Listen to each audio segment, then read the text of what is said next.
Hoje nós estamos aqui reunidos com os nossos convidados para mais um Debate à Mesa, para falarmos de um assunto que nós já falamos, já perdi a conta de quantas vezes nós falamos sobre isso, não só no Debate à Mesa, como também nas nossas pautas, principalmente nesse mês, que é o mês de combate ao suicídio. Na verdade, a gente tenta falar sobre, não é nem combate, é prevenção mesmo, para evitar que as pessoas cheguem nesse ponto. Mas o que nos chamou a atenção, que fez com que nós voltássemos a esse assunto hoje, no último final de semana, a cantora Anitta, que hoje é um referencial de musicista, de cantora realmente famosa no mundo inteiro, ela é realmente muito conhecida e ela deu uma entrevista para uma revista italiana dizendo que foi diagnosticada com depressão e com estafa. Dentre outras coisas que a Anitta também falou, mais polêmicas mesmo, que é a cara dela, a polêmica, mas foi isso que nos chamou a atenção. A Anitta tem até já séries dela no Netflix, contando a trajetória dela. É uma pessoa que começou a trabalhar muito cedo, trabalha muito sozinha, é administradora da própria carreira, tem uma gama de shows enorme, faz programas internacionais também, porque ela tem participações em programas, em reality shows de música, pela América Central também, no México. Então ela é uma pessoa muito conhecida. Isso nos traz à tona essa conversa de novo, por quê? Porque nós sabemos que o caminho, a depressão, ela te leva a um caminho do suicídio, também já falamos aqui sobre isso. Quando você não se preocupa com isso, ou não se preocupa em ajudar as pessoas que demonstram esta possibilidade, o que acontece? Isso vai se tornando cada vez maior, até que a pessoa, independente do dinheiro que tem no bolso, da classe social, ela acaba morrendo. Nós temos já casos, nós já falamos aqui também, quando houve suicídio do próprio Robin Williams, já comentamos sobre isso, que era um ator conhecido no mundo inteiro também, ganhador de Oscar e que tirou a própria vida. Então nós chamamos especialistas hoje, da área de saúde também, para nós entendermos um pouquinho o que é que significa essa depressão e essa estafa a médio e longo prazo, se não tratada. Justamente para isso, para que nós possamos entender o que a área médica também pode fazer, além da psicologia. O Luiz está aqui com a gente, mas é um trabalho conjunto, porque muitas vezes nós já falamos que é necessário a utilização de remédio e também de mudanças de hábito.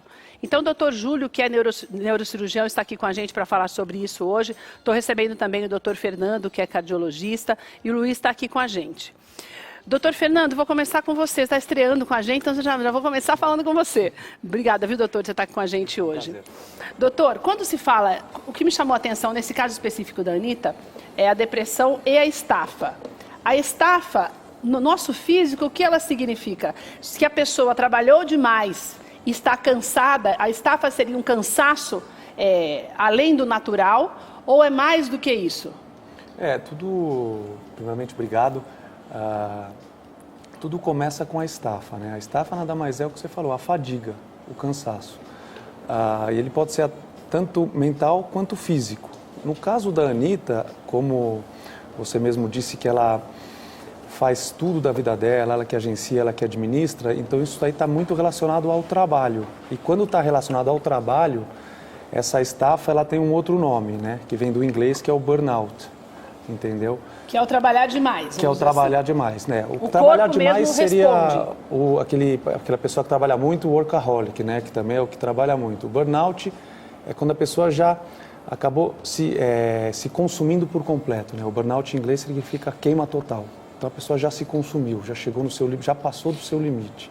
Então isso seria a própria estafa relacionada ao trabalho. Isso vicia, doutor? O corpo da gente fica viciado? Não sei se nesse trabalho excessivo? A pessoa que é viciada em trabalho, sim. Sempre você está querendo trabalhar mais para atingir o sucesso, depende do seu objetivo. Mas, sim. E o que acontece com o coração da gente, doutor?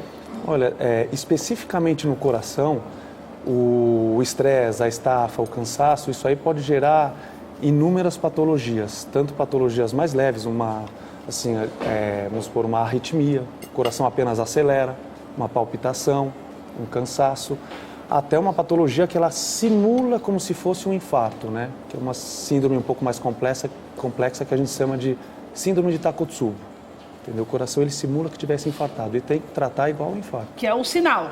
É um sinal, seria um sinal mais grave. De alerta grave. máximo. O sinal de alerta seria, vamos começar um pouco mais embaixo, um cansaço, a pessoa tem que começar a perceber, às vezes à noite ela está com um pouco de insônia, ela tem que começar a captar esses sinais para conseguir ter o alerta para começar a buscar ajuda.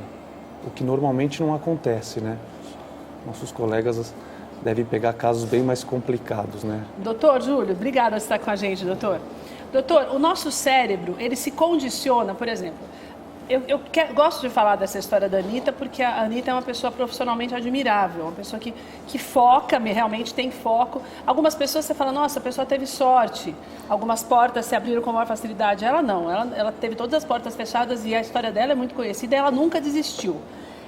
O cérebro da gente, a gente é que consegue condicionar o cérebro da gente para esse foco, de tal forma que você fica com isso naquela cabeça, na nossa cabeça, de uma forma que você acha que nada, você não pode fazer nada que te tire daquilo.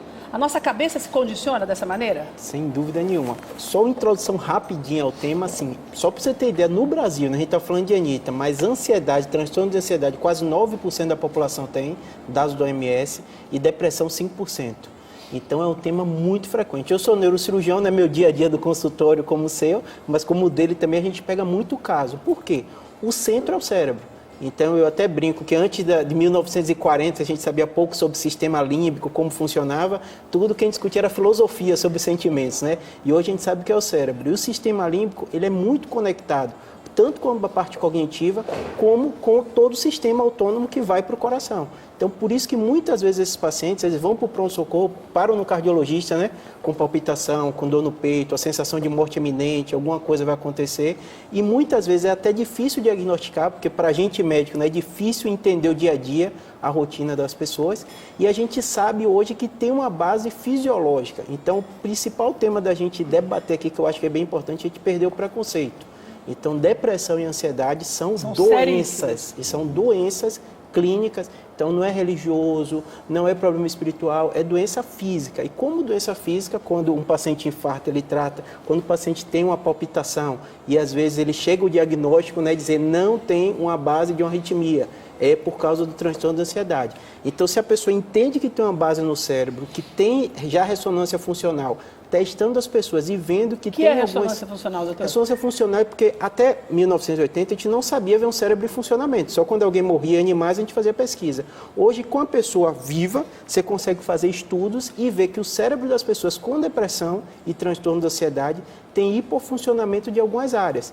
E significa que é diferente o cérebro? É diferente. E o tratamento... E a pessoa que tem ansiedade também? Também. E se for uma criança, no caso da Demi Lovato, por exemplo, que foi diagnosticada com ansiedade e pensamentos suicidas desde os 7 anos de idade? Pode ser, ele vai falar provavelmente muito melhor que eu sobre isso, mas assim, é uma doença que é física. Então, como qualquer doença física, sem tratamento, que vai desde medicação, que é uma forma, e o não medicamentoso, que funciona muito bem e já tem comprovação científica do funcionamento. Agora, doutor, daí eu falava para você dessa história do foco. Essa coisa excessiva pode dar um nó na cabeça, no cérebro, assim, no sentido de que você... Porque tem gente que pira de verdade, né? Que a pessoa parece que fica louca, sai de si. Acontece alguma coisa no cérebro que daí é passível de uma cirurgia? Dá para acertar tudo de novo ali? Ou é só um remédio que faz isso? A gente está discutindo, porque a psicocirurgia já existiu e a gente fez muita maldade, né? A gente mesmo da área médica e neurocirurgião mesmo, de achou que a gente podia resolver de uma forma simples com cirurgia e não deu muito certo. Hoje, com a neuromodulação, tenho estudado muito. Eu fiquei 1 ano e pouco na Universidade de Califórnia, que lá é muito forte esse centro de funcional. E faziam estudos, mas ainda não está na prática. Tanto que a ressonância, às vezes o paciente pergunta, tem como fazer uma ressonância funcional dessa? Não dá. É só para pesquisa, então ainda não está na prática clínica. Ah, entendi. Não é uma coisa do dia a dia, que você quer fazer a ressonância dessa forma para ver se tem jeito. Não, mas assim, o que é importante, que provavelmente que ele vai trazer mais à tona é dar o diagnóstico. O cardiologista às vezes percebe. Eu sou neurocirurgião, então eu ligo o paciente com tumor que está sob um estresse crônico e fica deprimido, o familiar do paciente fica deprimido, então é uma coisa muito frequente. E profissões de riscos, né? O comportamento de risco, né? A área médica é uma das maiores taxas de suicídio das profissões, é do médico, o tempo todo sob estresse, sob pressão. Apresentadores de TV, pessoas públicas que estão sempre todo, né? Você provavelmente, né, faz uma pauta, faz outra, quanto está o Ibope, quanto está... Então, assim, você está o tempo todo sobre esse estresse crônico. E esses comportamentos de estresse crônico, a gente sabe que predispõem essas duas doenças. É muito interessante isso, né, Luiz? Porque eu fiquei falando de novo da Anitta, o que a gente até comentou quando eu falava com o Luiz, é que as pessoas, elas têm muita dificuldade em separar o ser humano do dinheiro. Porque nós vivemos no mundo capitalista, e ainda mais no nosso país, que nós temos vários problemas econômicos ao longo da nossa história, não é uma coisa agora latente só nesse governo, independente do que está acontecendo ou não. Então, a gente consegue ligar a felicidade com o dinheiro. Isso é uma realidade.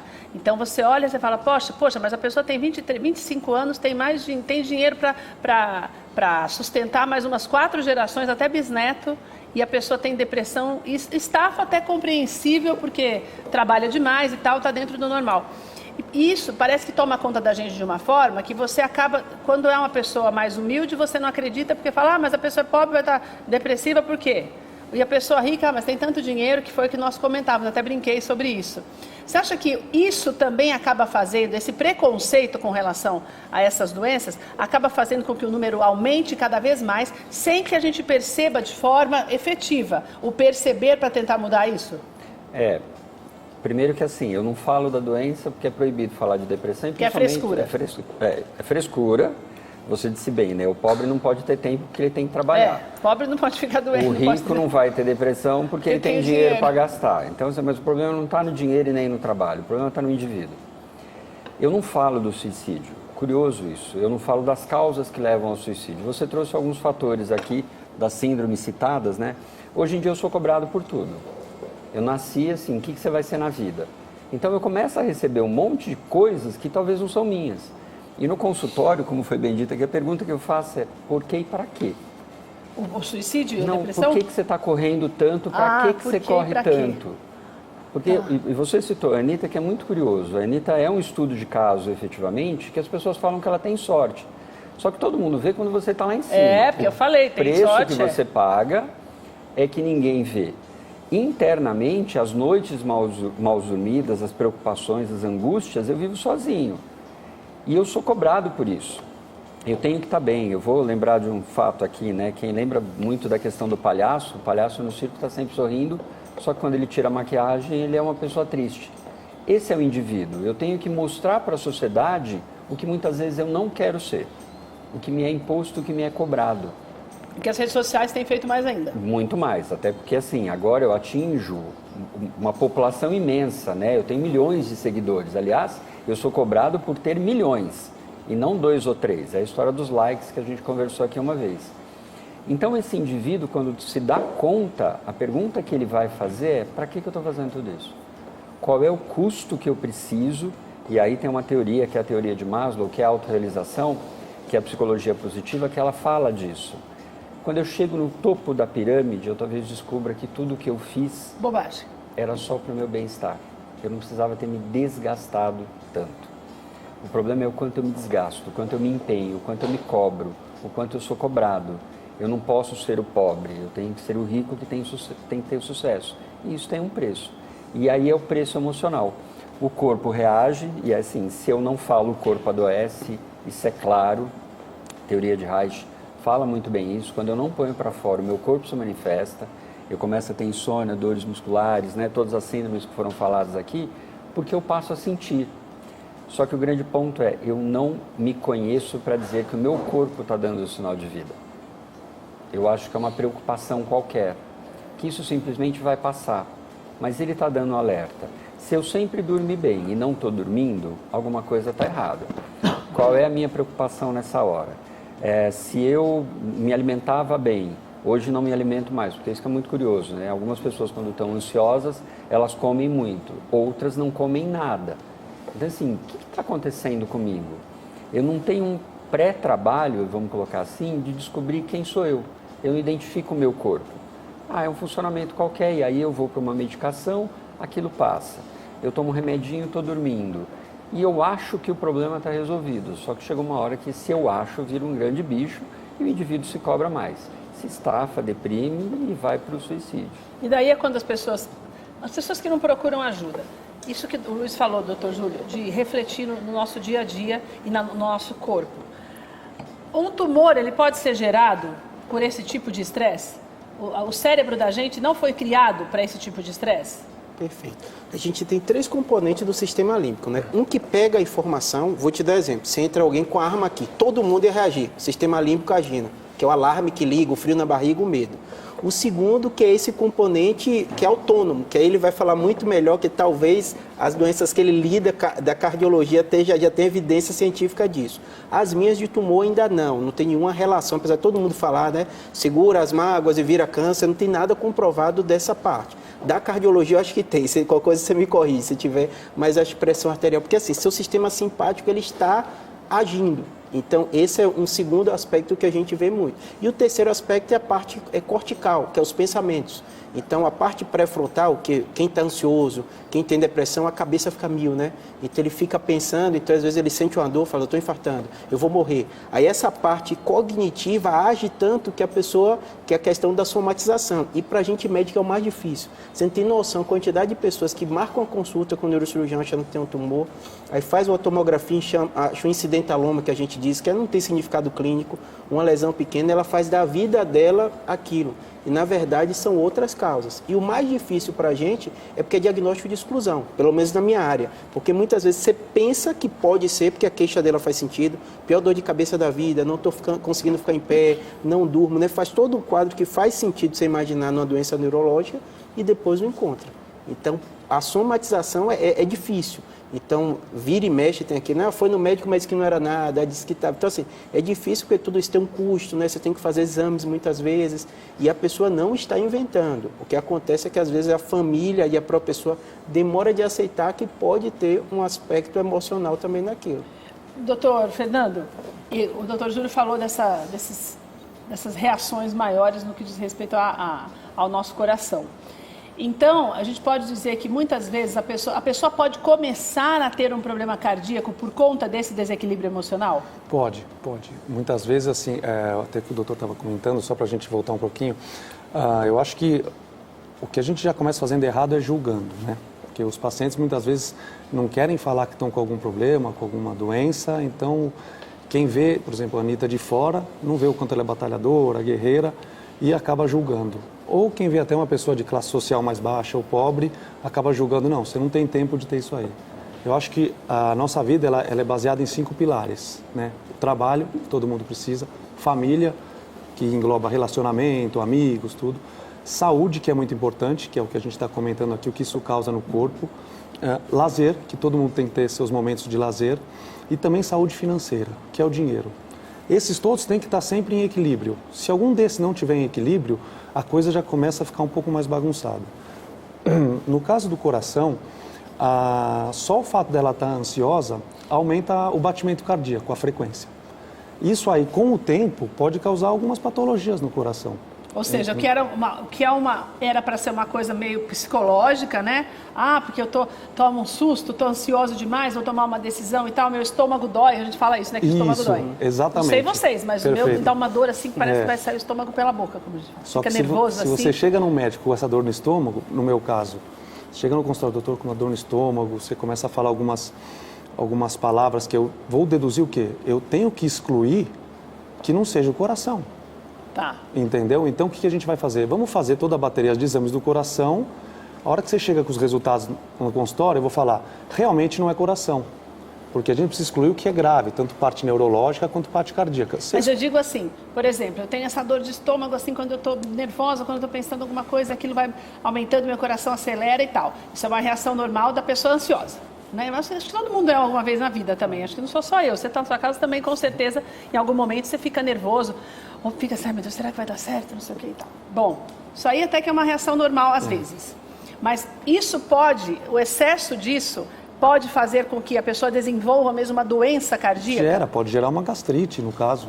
Né? Se aumenta a tensão, aumenta todas as enzimas do corpo, que nem o doutor estava dizendo, o sistema parasimpático, o sistema simpático, que acelera, que produz o ácido clorídrico, isso aí sim vai... Mas cardíaco não, a pessoa não pode, por exemplo, morrer do coração por isso, tem um ataque. Se ela já tem alguma alteração de nascença do coração e passou por um susto, sim. Quer dizer, tudo vai se refletindo na nossa saúde e daí a pessoa nem precisa se matar, porque ela já está se matando aos poucos e nem sabe, né, Luiz? Na maioria das vezes, nós estamos nos matando aos poucos. Eu também, nesse caso, que eu também fico assim às vezes. Vamos pensar da cidade de São Paulo, onde a gente mora. Né? Eu já imagino que eu vou pegar trânsito, que esse trânsito vai ser estressante, que alguém vai passar na rua e vai dar uma fechada, Então, assim, eu já entro num estado de estresse, aí é o estresse negativo, porque isso, né, eu já chego irritado. O outro me dá bom dia com carinho, eu já, do tipo, não entendo, interpreto mais. Então, eu começo a viver situações do dia a dia que já me levam a essa situação de estresse. E aí é o estresse negativo. Não é o estresse do frio da barriga, porque é um ansioso, vai ser gostoso. É um estresse que ele vai me contaminar, né, toda a parte neurológica funcionando aí, para dizer o seguinte, ó, não está dando certo, não está dando certo. Aí o indivíduo fala assim, ok, então eu quero ir para uma cidade do interior porque lá é mais tranquilo. Mas eu estou tão num ritmo pilhado que a hora que eu vou para o interior, o barulho do passarinho me mata. Do tipo assim, é muito sem nada. E aí ele entra em depressão. Do tipo, o que eu faço agora? Tá calmo demais para mim, né? Não estou acostumado com essa calmaria toda. Então eu digo o seguinte, a gente tem que andar num equilíbrio. Eu não posso estar nem muito em mania, nem muito deprimido. Eu tenho que ter oscilações, mas saber essencialmente que meu corpo está me dando sinal. Se eu estou comendo, estou bem agora, algo não fez bem, meu corpo está dizendo, olha, algo não fez bem. O que é? É o alimento? É o tempero? Ou é você que na hora de comer não está bem? Porque é isso que é muito curioso, né? Eu talvez perceba que não é a comida que está ruim.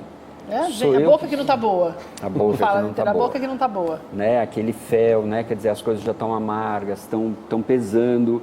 E eu falo, não, eu vou tomar um remédio para gastrite aqui, pronto, e passou. E eu vou mascarando os sintomas. O grande ponto é, eu não falo de problema. Porque se eu falar de problema, o outro vai entender que é queixa e eu estou sendo fraco e não estou conseguindo lidar com isso. Eu não dou apoio, que é a questão do suicídio que a gente já falou aqui. Ah, vai passar. Não, não vai passar. Eu estou sentindo isso agora. E se eu não pôr para fora agora, ele pode piorar. Até se matar mesmo. Então, alguns casos, e aí nós falamos na outra conversa aqui, quem de fato vai se matar não fala. Ele vive aquela situação porque para ele já todos os recursos foram esgotados. Né? O Robin Williams, que você mesmo acabou de dizer, não teve tentativas. Foi uma única para dar certo. Eu não falo dos antecedentes, eu não falo das perdas que eu tive, eu não falo das frustrações que eu tive, das angústias, de tudo aquilo que eu não conquistei. Eu só tenho que dizer aquilo que eu ganhei. Muito curioso isso. Doutor, eu não sei se essa pergunta, acho que é uma pergunta meio boba, mas vou perguntar assim mesmo, porque é uma curiosidade. É que o Luiz vai falando aqui, eu vou pensando na cabeça da gente mesmo. Que a gente tem uma tendência, até já falamos sobre isso, a gente tem uma tendência de guardar, a nossa memória é muito boa para as desgraças mais do que para as coisas boas. Eu acho que isso é, numa escala menor ou maior, todo mundo, você tem essa facilidade para guardar isso. A nossa mente, ela pode desenvolver, por exemplo, a pessoa, vamos falar no caso da Anitta, por que a pessoa é diagnosticada com depressão? Então vamos imaginar que de tudo de bom que tem acontecido, ela conseguiu guardar as coisas ruins. Essa armazenagem no cérebro, ela traz reações a ponto de fazer com que a pessoa passe a ter uma deficiência mental como a... como é que chama aquela doença que a pessoa tem? Esquizofrenia, por exemplo? Isso, A pessoa pode ficar doida, doutor? O que acontece? A memória ela tem relação com a emoção. Então, a gente já sabe que o hipocampo ele tem uma conexão muito grande, tanto que até tem estratégia de memorização, que se você tem um componente emocional, a memória com aquele componente emocional é uma música, um cheiro, lembra uma situação. Então, isso é um fato. O que acontece é que as pessoas elas são diferentes. E quem tem depressão, por exemplo, meu dia a dia, estou com o paciente internado, estou vendo dia a dia pessoas com tumor. Obviamente, ele e a família dele vai estar com humor deprimido, não tem lógica, qualquer pessoa vai passar por essa situação. Mas porque algumas pessoas passam por essa fase de luto e vão em frente e seguem, e outras caem numa fossa, vamos dizer assim, né? Sim. Que não consegue sair sem uma ajuda profissional e uma ajuda medicamentosa. E às vezes é resistente, porque eu mando um psicólogo, ele fica assim, não, doutor, mas não é do tumor. Você teve o tumor, você está tratando o tumor, não vai ser fácil, mas já era para você ter alguns sinais de recuperação. E às vezes eu estou conversando, é o familiar que está mais choroso. Então, assim, a base do cérebro existe. A gente não sabe explicar por quê e não tem exame que prove, porque algumas pessoas têm essa situação, que a gente chama gatilho, e caem numa depressão ou caem no transtorno de ansiedade, e outras pessoas não. Então, isso que é o curioso. Será que é a história de vida? Infelizmente, na neurociência, a neurociência é muito complexa. Então, assim, a gente sabe que a gente chama multifatorial. Pode ser o comportamento, ele vai fazer uma terapia e a pessoa vai conseguir modificar, modular aquele comportamento, ou se é uma coisa de base neurológica mesmo, neurotransmissor, tudo Mas isso. Aquela pessoa, por exemplo, né, essa menina que eu falei de a Demi Lovato, com 7 anos, ela já tinha esse quadro. Pode ter gente que já nasce com a cabeça pronta para se matar? Mesmo modula. porque uma pessoa de 7 anos não tem um motivo efetivo ainda de querer morrer. O cérebro, ele modula. Tem o fator genético, mas tem todo um aspecto de modulação. Então, Sim. a pessoa começa a passar por situações que predispõem. Eu dei um exemplo para você, de médico, alta taxa de suicídio, policial, militar também. Então, a pessoa tem com estresse crônico, aquele estresse crônico faz com que ele tenha predisposição, que a gente chama o gatilho, né? O efeito resposta, né? Ou vamos dizer assim, que é o funcionamento normal do cérebro, Sei. né? Você faz uma coisa, tem uma sensação boa. Quando a gente falou de drogas, falou um pouquinho disso, né? A pessoa usa droga, libera toda substância, ele tem um bem-estar, então ele liga a droga àquela sensação. E quem tem o estresse crônico, eu gosto de dar o exemplo com o alarme, né? Você faz um alarme para proteger do ladrão, mas se entra um bichinho e toca toda hora, aquilo vai ter um efeito maléfico para você. Quem está sob estresse crônico tem isso. Keila, só completando o meio externo, a hora que eu estava entrando aqui no estúdio hoje, uma mãe virou para uma das crianças que ficou atrás e disse o seguinte: ou você anda comigo ou eu vou te encher de porrada para você aprender. Aqui dentro? Não, na rua. Ah, bom. Não, foi na rua. Pelo amor de Deus. Aquilo, para a criança, para a mãe, pode manifestar que eu estou preocupada com você, você tem que andar comigo e tal. Mas para a criança que não tinha 7 anos, ela não vai interpretar aquilo como um bom cuidado. Ela vai interpretar: eu não estou fazendo o que minha mãe quer porque talvez eu não sou boa, então talvez eu mereça apanhar. E aí são os gatilhos que levam para uma criança ficar deprimida.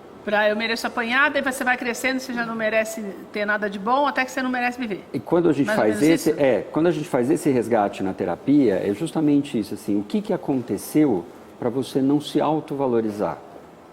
Porque provavelmente a qualidade dos estímulos não foram estímulos positivos, foram muito mais estímulos depreciativos. E o problema não está no que eu digo, está no como eu digo. E para uma criança de 7 anos ou menos, eu quero ser amada, eu quero ser aceita, então quer dizer que eu não estou fazendo direito, então eu de fato estou fazendo tudo errado. Eu só te dou trabalho ao ponto de você me bater. Então a cabeça do ser humano ela é muito complexo nesse sentido, não dá para dizer que é um modelo correto ou que está errado.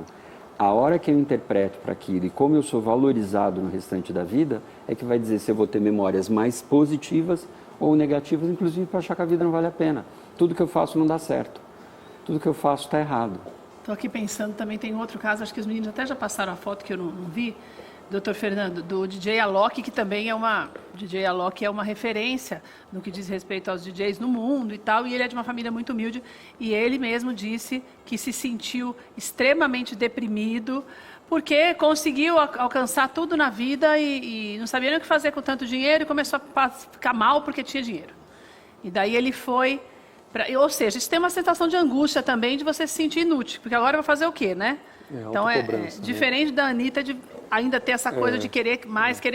Então, o que aconteceu comigo? Daí ele conta que passou por um momento de uma tristeza muito profunda, foi fazer um trabalho social em áreas mais pobres do mundo e tal, e conheceu uma mulher e viu uma senhora que não enxergava, e tem toda uma história com ela, que aquilo ali fez com que ele mudasse. O coração da gente...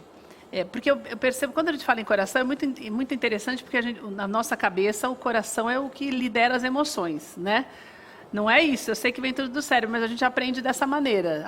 Se você perde um namorado, você toma um fora, se alguém morre, é todo o coração que está doendo, não é a cabeça que está reagindo para aquilo, né?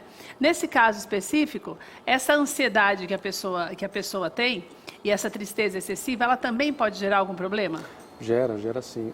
O que complica muito é, como a gente estava comentando até da mãe com a menina, se comentou da Loki, é a autocobrança, né? Eu acho que quanto mais a pessoa se cobra com essas mídias sociais, que vai likes, milhões de pessoas conectadas, eu acho que isso aí complica muito e ela acaba sempre se autocobrando, não tem um limite. O que ele fez que foi para lá, ele realmente fez o que ele fez, começou com o tratamento perfeito, né? Para estafa e para o burnout, né? O coração em si, se a gente for citar, tem o caso daquele modelo que foi desfilar, provavelmente, assim... Pode ser uma ansiedade, nervosismo. Com certeza, entendeu? Provavelmente, o que foi? Ele já tinha alguma patologia prévia. Que nem sabia. Que provavelmente, às vezes, é difícil ser diagnosticada muitas vezes, porque tem patologias no coração, problemas no coração, doenças que é bem difícil você diagnosticar, mesmo com exames, né, ressonâncias, cintilografias, é muito difícil você dar o diagnóstico certo. E naquela hora de ir no desfile, naquela tensão, naquela ansiedade, vamos supor que o coração, a ansiedade fez aquela batedeira que o pessoal popularmente chama. Pronto, foi só o gatilho para fazer o quê? Dar uma parada cardíaca. entendeu? Então, o gatilho, na verdade, foi o quê? O que ele estava sentindo, entendeu? Entendi. A estafa, o cansaço. Ah, doutor, e se ele não estivesse passando por ansiedade, é difícil, ele vai numa passarela desfilar, talvez não teria acontecido. Ou seja, o nosso comportamento faz com que a mente seja moldada para que nós tenhamos reações mais, não vou dizer lógicas, mas um pouco mais racionais para evitar um problema físico, né, doutor? É isso, né? A gente que condiciona a mente da gente a ser diferente? Com certeza. E como eu estou falando assim, a gente divide as especialidades para facilitar, né? Mas é tudo conectado, né? Então, quantos pacientes chegam com a queixa chamando para o cardiologista? Na minha cabeça, é ansiedade. Eu, às vezes, encaminho o paciente e ligo para o colega. Estou mandando o paciente, eu estou achando que é mais componente ansioso, mas dá uma avaliada aí. Vamos convencer, que é difícil, mas é convencer para mandar para um psicólogo, para um psiquiatra. O paciente é resistente. Ele prefere ir no neurocirurgião, ouvir da gente, que a gente passe o remédio, do que vai no psicólogo. do que vai para o psicólogo, psiquiatra. Porque a gente, né, prescreve, né? Eu prescrevo antidepressivo, você prescreve também. E, às vezes você nota, mas às vezes precisam de um cuidado específico. Então, por isso que desmistificar isso, né? Porque ainda mais a gente, né? Eu sou também religioso, né? Assim, a gente tem muito do componente religião, que a gente fica, não, a gente é forte, com Deus eu vou conseguir. Mas eu costumo até brincar com o paciente. Eu falo, eu também sou cristão, mas você tem um infarto, fica em casa? Né? Você vai para o hospital, você vai para Deus é o conhecimento para o homem para tratar. Na depressão é a mesma coisa. Então, assim, às vezes, essa luta do ser humano de tentar se convencer, né? Será que é porque eu tenho muito dinheiro? Será porque é falta de fé? Será que é por isso? Né? A pessoa tenta se convencer de forma racional, mas eu falo, às vezes tem uma base estrutural, né? Se a pessoa tem uma arritmia, né, ela vai precisar desse exame para ter certeza. Então... Doutor, existe, na tua opinião, existe um caminho desse condicionamento da mente da gente? A gente consegue começar a mudar algumas atitudes, digo no âmbito físico, vou chegar no Luiz já, nessa coisa do nosso dia a dia, mas que possa evitar com que nós tenhamos problemas mesmo, que esse problema emocional se torne um problema físico, porque daí você tem dois problemas, né? Então, que são graves os dois. Ninguém está menosprezando o fato de você ter algum problema, de realmente esse transtorno, algo no seu emocional. Mas nós não podemos esquecer que nós, como o doutor falou, é uma coisa só. O corpo, a mente, então você precisa prestar atenção no que precisa fazer para mudar essa situação. E neurologicamente falando, existem algumas coisas que nós podemos fazer para evitar que isso vá aumentando? Porque a gente se bobear, todo mundo se bobear, você fica desse jeito. Essa que é a realidade. No mundo, como o Luiz falou hoje, corrido como está. Não é uma coisa... Algumas pessoas já estão, mas nós todos estamos suscetíveis. Tem alguma receita de bolo, doutor? A primeira coisa que eu falo é a seguinte, é frequente, são doenças frequentes. Então não é culpa de ninguém, não é só o comportamento. Talvez na seleção natural, na evolução, o ser humano, ele selecionou algumas características que hoje fazem mal para a gente. Então a gente imagina lá atrás, né, o fugir, o estar ativo era importante, né? Hoje, como a gente vive nesse estresse crônico, isso é danoso, né? Porque a gente não vai à caça, a gente fica o dia inteiro apresentando o programa, a gente tratando as pessoas. Então, assim, primeiro entender que tem essa base. Segunda coisa, tem um profissional de confiança. Então, às vezes, eu sou neurocirurgião, a pessoa marca uma consulta, eu digo que não é, eu mando para ele, para o cardiologista, para o clínico, porque é o médico que vai ouvir o dia a dia, vai conhecer ele melhor do que eu, às vezes até melhor do que o psiquiatra da primeira vez. Então, você ter o seu médico que acompanha é essencial. Muitas das pessoas vão precisar, aí depois você até explica melhor que eu, se é todo mundo mesmo, né, que tem um maior debate, né? Eu até brinco com o paciente. Ele faz todo mundo, análise. Né? Eu brinco com o paciente, eu falo assim, o mundo ideal como seria consultório de neurocirurgião, você sai e entra do psicólogo do lado. Porque eu vou dar a pior notícia, provavelmente, da vida da pessoa, da família inteira, vou dar um monte de papelzinho de exame, ela vai descer o elevador e vai para casa.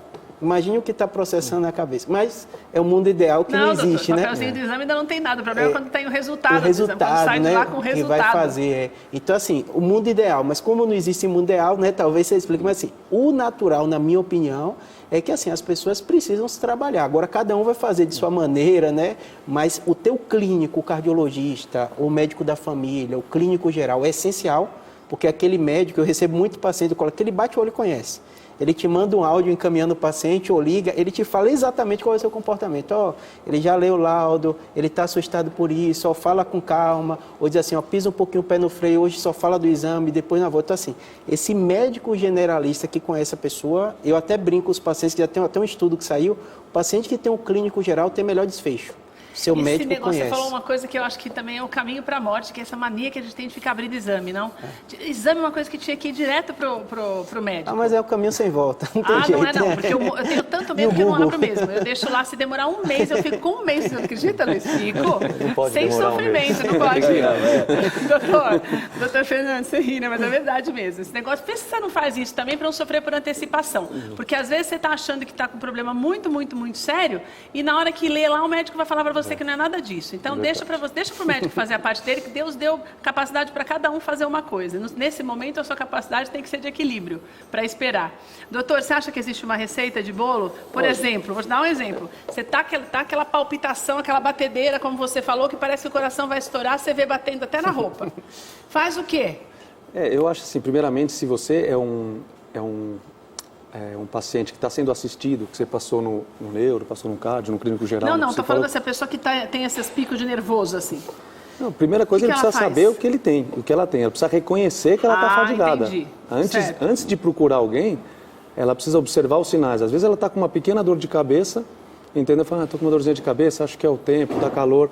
Ou às vezes, de repente, ela acordou tarde, foi bem no trabalho, chega em casa, está com insônia. Não é normal. Então ela tem que pegar, assim, em termos práticos, ela tem que pegar o que está acontecendo com ela, ser uma boa observadora para começar a procurar ajuda. Senão a gente não vai chegar. E quando vai chegar já num caos total. Que pode levar à junto morte. Com o psicólogo, para o cardio, para o neuro, assim, uma coisa que pode levar à morte. Acho que o amor próprio também ajuda, né, Luiz, para a gente finalizar? Para finalizar, eu vou contar rapidinho uma história. Outro dia, um minuto, tá? Um paciente chegou para mim e falou assim, eu vim aqui, eu perguntei qual é o problema. Eu sou feliz. Eu falei, que legal, que bom. Meu Deus do céu. E aí? Porque geralmente tem problema. Então, eu queria transbordar essa felicidade para os outros. Porque às vezes eu sou questionado por ser muito feliz. A pessoa acha que você não pode nem ser feliz, é duro esse mundo, os outros acham que eu tenho que sofrer. Curiosamente, eu tenho que sofrer. Então, o caminho, eu vou sempre dizer a mesma coisa. O autoconhecimento é essencial. Sim, eu posso me dar conta de quem é meu corpo, quem sou eu. Adoraria ter psicologia em todos os lugares, né? Nós também. Porque assim, funcionaria melhor, né? Se o ser humano souber para que ele veio com ele, o mundo ficaria melhor. A gente seria menos frustrado. Olha, quero agradecer a participação de vocês, mas quero pegar o gancho do que o Luiz falou, porque eu falei isso no começo do programa. Cuidado com as vozes que você ouve. Infelizmente, hoje, nós temos muito mais pessoas dispostas a nos derrubar do que a nos ajudar. E o grande problema é que nós somos contaminados pela maldade das pessoas. Você imagina que você está feliz e você tem que justificar o fato de você estar feliz? Você tem que procurar ser cada vez mais feliz, porque Deus nos colocou nesse mundo para que nós tivéssemos vida em abundância. A vida em abundância, claro, você pode viver mais anos, porque a expectativa de vida hoje é maior, mas a abundância, nesse caso, significa você viver bem. Você ter saúde. Hoje nós temos inúmeras doenças aí que você fala, meu Deus, quanta coisa. Só que nós nos esquecemos que nós temos muito mais profissionais capacitados e até a tecnologia em nosso favor para que nós possamos, a médio e a longo prazo, termos uma sobrevida ainda maior quando existe uma doença. Se você está doente hoje e acha que acabou, que isso é uma decisão final, é um veredito de morte, tire isso do teu coração, porque é isso que vai te matar mais rápido do que a doença em si. A tristeza, a insegurança, o medo, a dor, todas essas coisas que são negativas demais, elas acabam fazendo... Não estou dizendo para você que você vai ficar doente por isso. Estou dizendo para você que você vai demorar mais para ficar bom se você colocar isso na tua cabeça. Tem gente que fala, mas é o pensamento positivo. É pensamento positivo, sim. Por quê? Porque você tem que viver positivamente. Porque o Senhor, mesmo quando estava na cruz... Ele não ficou, meu Deus, agora está doendo demais, o que vai acontecer? Eu já sei, Senhor, que eu vou morrer, meu pai. Não. Ele perguntou para o outro o que o outro queria. Você quer mesmo, então você vai ficar bem. Você tem que ser essa pessoa mesmo quando você está com um problema. Você está com uma dor profunda, mas tem alguém do teu lado que também está? Olha, eu vou ficar bem, mas você também vai ficar bem. Então, você seja um canal de bênçãos para a vida das pessoas, de uma palavra que possa motivá-las. Como Jesus fez. O melhor exemplo que a gente tem no mundo, independente de religião, é a atitude que Jesus teve em todas as situações. Que você precisa aprender a ter. Está falando isso porque é fácil. Você não sabe o que eu estou passando. E você sabe o que eu estou passando? O nosso problema ele é sempre maior do que o de todo mundo. Não adianta você falar que o seu é maior, porque eu acho o meu muito grande. Só que desse problema que você está passando, você pode ver o caminho para uma outra pessoa para que ela tenha uma vida melhor. Isso é o mais importante, que você entenda Que os problemas, eles acontecem de uma forma que podem fazer com que nós aprendamos com ele e fazemos outras pessoas também aprenderem. Então, não faça da tua vida uma sentença negativa.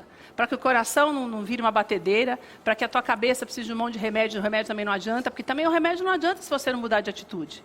Para que você não comece a achar que tudo vai virar uma doença, um tumor, tua cabeça você vai pirar. Sabe? Então as coisas, elas têm que ser, procure dosar na tua vida até esses momentos ruins. E quando você, por isso que a Bíblia fala assim, eu quero ter na minha memória o que me dá alegria, esperança e força para continuar. Força para continuar por quê? Porque sempre vai ter problema. Quando você tiver vida, o mundo está cheio de problemas. Então você tem que ter força para continuar. Se você não tiver esperança de que vai dar certo, mesmo que para algumas pessoas seja utopia, você vai fazer, para que você vai continuar adiante se você não tiver esperança?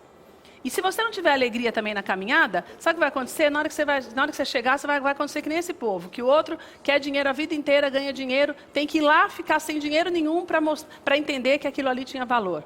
A moça trabalha o tempo inteiro para conseguir isso daqui, está no meio da caminhada, está triste demais, que não sabe por quê. O Robin Williams, que tinha tudo reconhecido, com certeza trabalhou demais para chegar onde chegou. Se você não ficar feliz, sabe o que vai acontecer? Você simplesmente não vai conseguir aproveitar a caminhada, daí você vai achar que não valeu a pena, porque sofreu muito e não viu nada de bom nesse período todo, aí fiquei mais velho, demorei muito, agora o que adianta? Então, dose as coisas. Não é para você ficar em casa sentado. Tenha objetivos, mas tenha alegria durante a caminhada, nos momentos difíceis. Tenha esperança para você continuar caminhando e força. Porque também, senão, você não consegue nada. E mais do que isso, ouça as pessoas que te trazem alegria também. Para que você não seja aquela pessoa amarga. E daí sim você acaba desenvolvendo um monte de doenças. Guarda essa palavra hoje, todos os ensinamentos que os nossos profissionais nos deram hoje aqui, que são muito importantes para nós realmente termos essa vida em abundância. Certo? Nós vamos ficando por aqui.